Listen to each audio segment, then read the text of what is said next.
This morning, I was reading a beautifully written piece by a noted Carnatic vocalist, Chitra Sri Krishna, and the title of the piece is Songs of Freedom.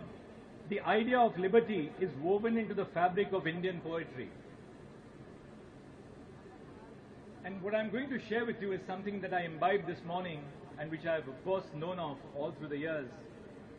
In 500 CE, Tiruvalluvar, in his classical Thirukkural, used three phrases. Inmayin, Innatatu, Yadenin, what is worse than poverty? That's the constitutional question which Dr. Ambedkar asked us. What is worse than poverty? In the 12th century, Akka Mahadevi used two words. She said Chenna Mallikarjuna, which means God resides in her heart. Now when she said that God resides in her heart, she was not making a statement of religion or spirituality as much as a statement for the emancipation of women, the autonomy of women, the dignity of women.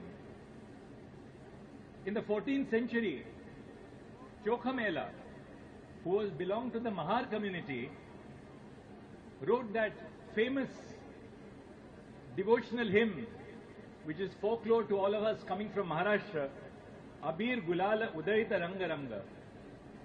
And what he meant by that was, he referred to the deity dancing outside a temple amidst gulal being thrown and saying, please give me at least a glimpse of the deity. Kabir spoke of the Nirguni Bhajan. And then, much later, Gurudev Rabindranath Tagore referred to Khachar Paki Chilo, the conversation between two birds, when one asked the other, would you prefer the security of being caged to the uncertainty of freedom? Our constitution made the choice for us.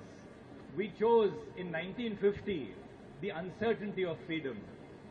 And what is happening today, say in Bangladesh, is a clear reminder of us how precious liberty is for us.